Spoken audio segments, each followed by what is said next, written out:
fait auprès du CODIR, auprès de la direction. Comment continuer d'avancer et puis de demander des financements, des investissements. Vrai enjeu 2025, avec aussi un contexte économique, politique, social, sociétal qui est complexe. Avant de démarrer, je vais me présenter. Donc Alexandra, vous avez vu effectivement sur la première diapo deux logos. Certains connaissent peut-être déjà le cabinet Axeli qui est à Angers. Je vous annonce en fait aujourd'hui que Biou et Axeli se rapprochent. On s'associe donc pour la partie Axeli, c'est un cabinet qui est spécialisé conseil et audit sur les transformations des organisations, notamment la RSE, sinon je ne serai pas là cet après-midi. Et Biou, qui est un organisme de formation que j'ai créé il y a 8 ans. Et l'objectif, c'est pas seulement de vous accompagner, mais aussi de vous faire monter en compétences et surtout faire monter en compétences les salariés de vos entreprises sur les fonctions support. Et c'est d'autant plus important de revenir à une RSE pragmatique. Donc si je me présente un petit peu plus en détail, comme je le disais, je suis consultante et évaluatrice RSE ISO 26000 au sein du cabinet Axeli, avec un gros vernis numérique responsable. Je viens du digital, et oui, on fait parfois des erreurs dans nos parcours de vie. Au contraire, c'est celui peut-être qui m'a permis de passer le tremplin et d'aller à 100% sur le verdissement des compétences et au fond des compétences. Dirigeante et responsable pour Biou, 8 ans en tant qu'entrepreneuse, ça c'est aussi important. J'ai un mari extraordinaire qui m'a fait 2 enfants et qui me soutiennent dans cette aventure. Et à mes temps libres, c'est important de revenir aux racines, permacultrice. Mon père était agriculteur, mes grands-parents étaient agriculteurs, donc voilà, je contribue aussi sur ces points. Cet après-midi, on va essayer de répondre à une question que mon nouvel associé m'a posée, parce qu'il aime bien me donner des challenges. Fabien, pour ça, il est très doué. C'était de se dire, ok, la RSE, dans le contexte actuel, comment on peut continuer d'avancer ? Donc c'était un peu le challenge cet après-midi de dire on répond et de voir, déjà c'est de partir du pourquoi. Aujourd'hui, dans ce monde, si on prend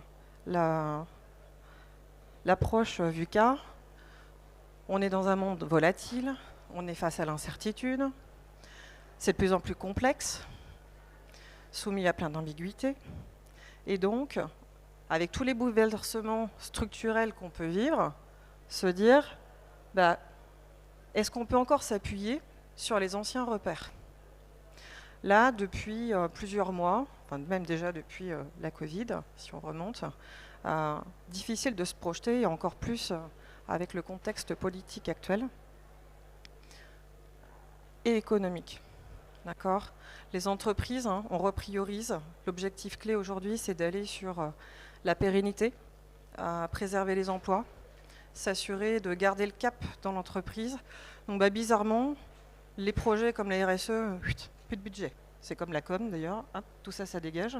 Et on va essayer surtout de serrer les vannes, plus de budget, mais il faut quand même que l'activité continue. Sauf qu'on a aussi une autre réalité sur ces sujets, c'est que on a des problématiques d'approvisionnement, des coûts énergétiques qui augmentent, et qu'on a beau essayer de réduire la voilure, les charges, elles augmentent. Donc, on impacte quoi ? Les prix pour les clients. Et ainsi de suite. Et puis, parallèlement, on a des concurrents qui se mettent en ordre de marche, qui travaillent sur de l'éco-innovation, l'économie circulaire, qui se distinguent et qui prennent une longueur d'avance. Bon, dit comme ça, je vous préviens, la première partie n'est pas très sexy, mais c'est déjà pour vous mettre dans le bain. Et là, en fait, on n'a plus trop de choix, c'est qu'il va falloir aller vers la résilience. Donc, en termes de résilience, si c'est plus une option, c'est qu'est-ce qu'on peut faire pour justement faire face à cette situation. Déjà, ça va être une compétence à cultiver, la résilience. Commençons déjà par une première compétence. Ensuite, on a un cadre réglementaire. Bon, on nous avait annoncé une directive qui allait changer beaucoup de choses, la CSRD, et puis 26 février, omnibus, bam, et là, rétropédalage. Donc tous les projets, les entreprises qui s'étaient lancées, qui avaient investi, qui s'étaient mis en ordre de marche, on continue ou pas? On arrête tout? Comment on fait face à ces changements réglementaires? Juste pour rappel, Omnibus n'est pas validé, n'a pas été voté. Donc le cadre réglementaire actuel, il s'applique toujours. Alors de là à dire que si vous ne le faites pas, vous aurez des amendes, on n'en est peut-être pas là encore aux sanctions, mais si vous avez annoncé à vos donneurs d'ordre, à vos grands comptes clients, à vos financiers, associés que vous avez engagé la démarche, difficile de faire machine arrière. Donc comment on peut rebondir dans ce contexte? En parallèle, on en rajoute une couche, vous avez la pression des parties prenantes.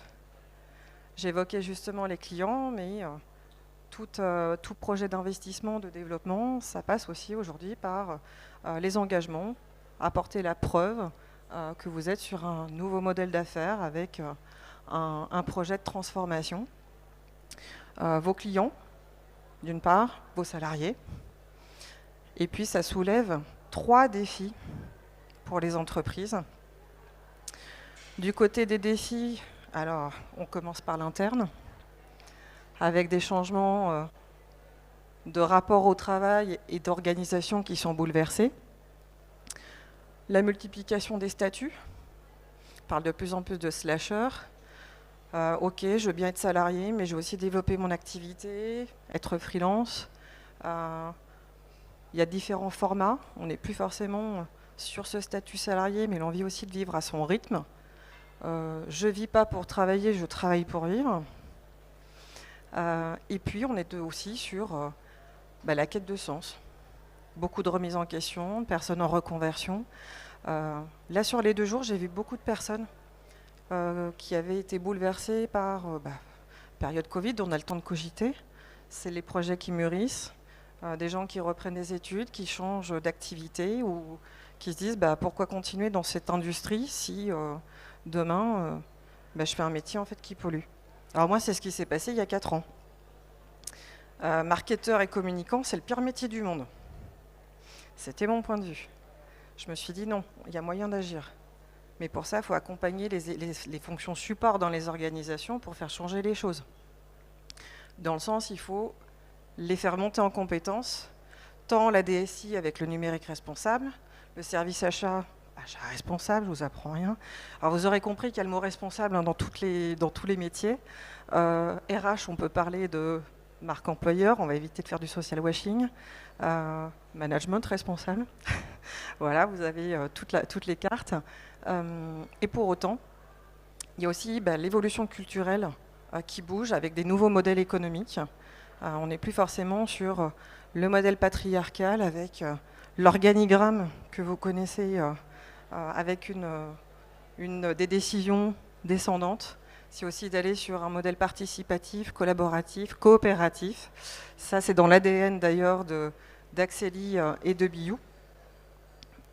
Le deuxième enjeu, qui n'est pas non plus simple, on nous parle de développement durable ou en tout cas d'impact environnemental, de QVCT, bien-être des collaborateurs et des conditions de travail.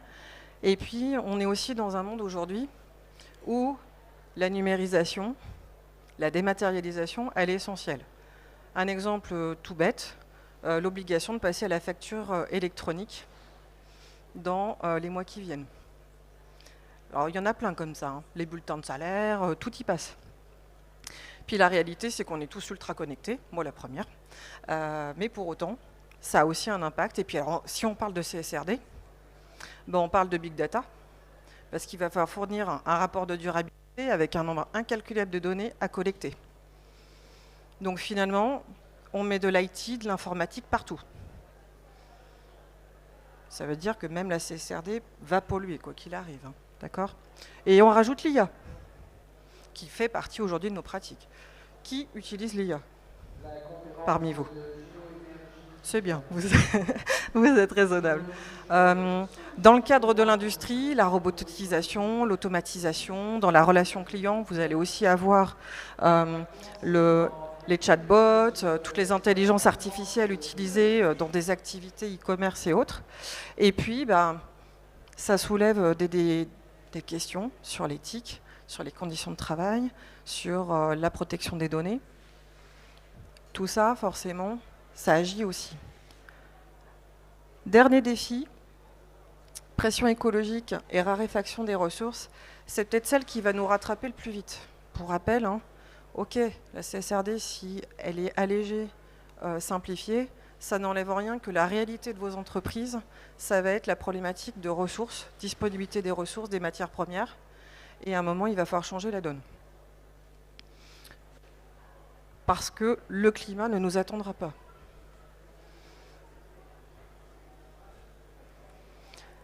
Face à ça, un patron en 2025, il fait comment?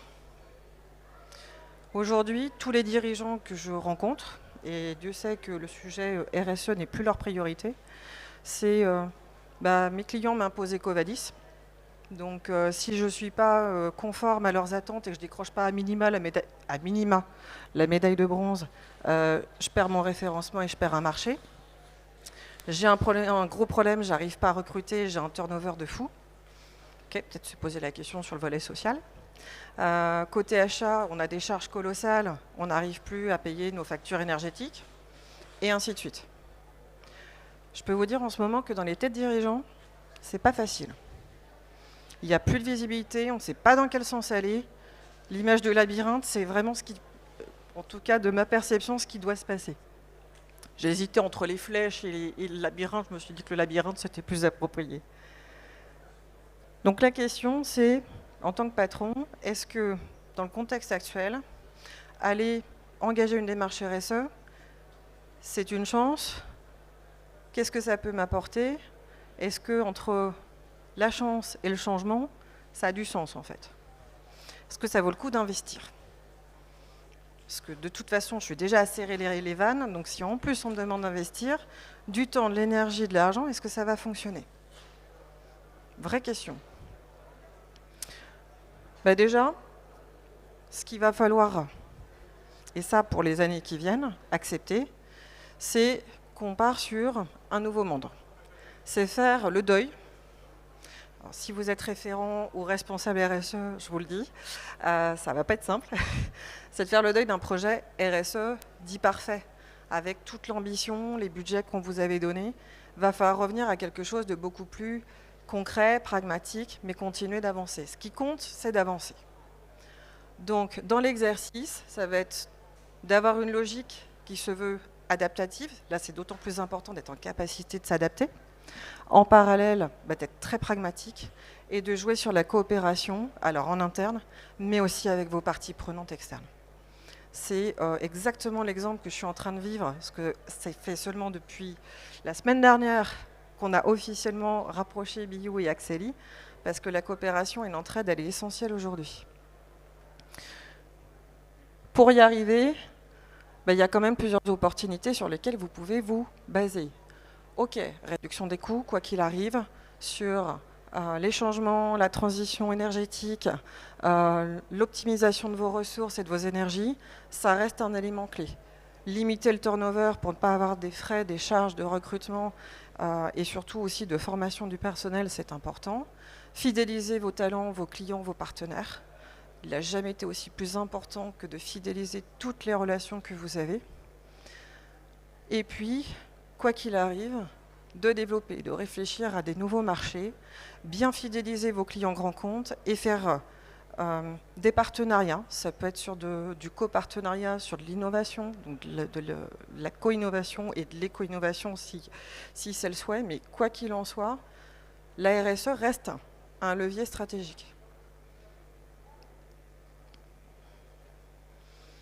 Et donc, c'est le moment d'investir. Dans cette phase justement qui est mouvante, pas forcément avec beaucoup de visibilité, penser à un bateau qui est en plein brouillard, c'est le moment justement de capitaliser, Donc de reprendre l'initiative et donc d'engager, d'être sur une démarche d'action. Si la CSRD ne s'applique plus à vous, est-ce que ça vaut pas le coup d'aller sur la VSM? Parce que si vos grands comptes clients, vos donneurs d'ordre, vous attendez au virage, ou même que vous savez qu'il y a des enjeux d'investissement, eh bien, allons dans la démarche volontaire. Ça devient un élément différenciant. En plus, elle est simplifiée par rapport à la double matérialité qui pouvait vous attendre. Pensez aussi à investir dans la valorisation de vos actions. Alors, je ne vous demande pas de tout verdir, de mettre du vert partout dans vos affiches et dans vos communications, mais c'est le moment aussi de valoriser vos actions, quelle que soit l'approche, que ce soit un label, que ce soit l'évaluation EcoVadis ou autre. Pensez aussi à mettre en avant toutes les actions concrètes, internes comme externes, et surtout aussi de communiquer auprès de vos clients, vos salariés, parce qu'ils n'ont pas forcément conscience au quotidien de ce qui se fait. De penser à intégrer function, sorry, it was in English, donc de l'intégrer dans la fonction commerciale, c'est aussi important, manière de se différencier et puis de toucher alors vos clients, peut-être de développer vos parts de marché chez vos clients et puis de développer de nouveaux produits, nouvelles prestations.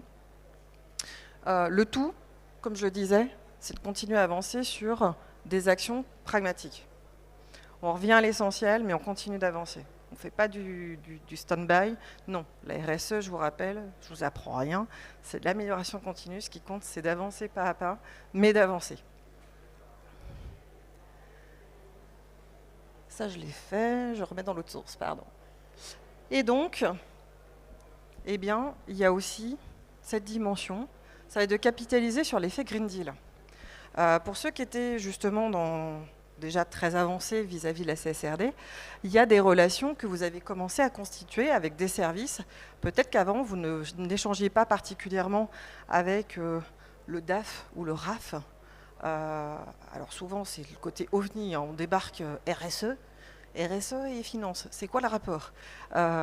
Pour autant, aujourd'hui, c'est la ressource vive avec laquelle vous pouvez agir. Donc, il y a 3 axes prioritaires pour continuer à avancer. C'est justement le service RH, pilier social, hein, le service commercial, parce que l'enjeu clé quand même pour nos patrons aujourd'hui, c'est le business. Donc, il va falloir parler RSE, mais RSE business. Oui, 2 mots qui, à la base, sont censés être incompatibles. Je vous rappelle, dans les 3 piliers du développement durable, il y a quand même le pilier économique. Hein. Je sais que c'est pas... Voilà. Et le service financier. Celui-là, en général, il nous regardait dire « Tu veux du budget, mais pourquoi faire ça va me coûter combien ?» Non, aujourd'hui, il a un rôle clé. Essentiel. D'autant plus que lui, si on lui dit que ça peut lui permettre d'aller chercher des investissements, des subventions et de valoriser l'entreprise, il ne va pas vous dire non. Donc pensez bien à travailler sur ces 3 axes, surtout pour assurer, passer le cap et avoir la robustesse qu'on attend en fait pour demain. Donc, une vérité, en tout cas celle qui pour moi est actuellement en l'état, si je dois parler du 27 mars 2025, c'est justement celle-ci, c'est que la RSE est une stratégie de survie et de différenciation. Alors c'est bien gentil tout ça, mais comment on s'y prend? On ne va pas révolutionner les approches, mais déjà, rappelez-vous, si vous avez initié votre démarche RSE depuis déjà quelques années, c'est toujours pertinent, quoi qu'il en soit, de refaire un point. Donc d'avoir cette étape de diagnostic, identifier où on en est, notamment avec le DAF, sur la partie financière. Est-ce que on est aujourd'hui cohérent, peut-être tendre demain vers de la finance durable? Regardez ce qui se passe, Green Deal, taxonomie, ça n'enlève en rien d'analyser ces éléments. De co-construire avec vos équipes, avec tous vos acteurs et partenaires clés, et puis d'expérimenter. Donc de tester différentes petites actions. Ça, ce sont les points intéressants. Donc dans le diagnostic, où est-ce qu'on est encore fragile? Il y a peut-être des choses qu'on peut déjà formaliser, même de penser sur ISO 9001, 14001, 45001, ça vient toujours soutenir. Et puis identifier les blocages. Est-ce qu'on a des blocages de la part de nos clients, de nos salariés? Est-ce qu'il y a des blocages culturels aussi? Est-ce que tout le monde a été embarqué? Donc on peut même revenir sur des fondamentaux avec la sensibilisation à la RSE ou gestion du tri. Ça, c'est toujours les choses où on dit oui, si c'est bon, c'est acté. Ouais, je serais curieuse de savoir ce qu'ils en ont retenu des 3 ateliers que vous aviez organisés. Ça, c'est la partie des fois qui n'est pas toujours agréable. Et puis le volet opérationnel dans vos process. Dans la construction de la feuille de route, eh bien, ça va être de fonctionner justement avec des objectifs à long terme. Vous vous étiez fixé une ligne d'horizon. Peut-être que ces lignes d'horizon avaient été plus loin que ce que vous aviez prévu au départ. C'est-à-dire que si vous aviez des projets, par exemple, pour 2030, bah, si on a moins de moyens pour le faire, ça va être de s'accorder justement une échéance supplémentaire et d'allonger en fait dans vos projets cette temporalité, parce que jamais perdre de vue que ce qui compte, c'est d'avancer. Et que finalement, les objectifs que vous vous fixez, ils vous sont propres.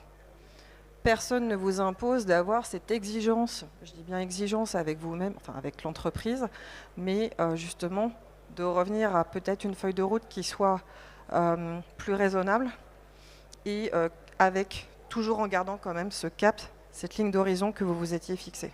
Ça, c'est un point important. De fonctionner justement en mode à rebours, c'est dans 10 ans, qu'est-ce qu'on peut projeter? Donc de revoir la feuille de route, la trajectoire à long terme, et puis de redéfinir vos objectifs, vos ambitions, et donc les actions aussi que vous allez mettre en œuvre cette année. Bien penser à intégrer toutes vos parties prenantes, internes bien sûr, managers, salariés, CSE si vous avez, et puis de oser tester. Oser tester, hein, l'approche test and learn, ça fonctionne très bien, avec justement cette capacité à s'adapter. Le terme était aussi important, c'est-à-dire le plan d'action RSE parfait, ça n'existe pas.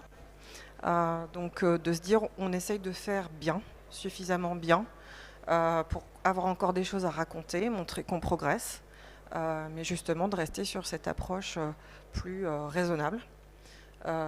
Et créer du lien, favoriser l'engagement, quoi qu'il arrive, avec tous vos acteurs et parties prenantes. En conclusion, une petite citation. Face à l'adversité, ce n'est pas la force qui nous sauve, mais notre capacité à nous adapter. Donc, faisons preuve de résilience. Et ce que moi je m'étais noté, c'était gardons notre ambition, mais soyons plus humbles et pragmatiques dans nos actions. Voilà. Je vous remercie. Et s'il y a des questions, je vous laisse la parole. Donc si vous voulez nous retrouver, on est stand à 12. Voilà.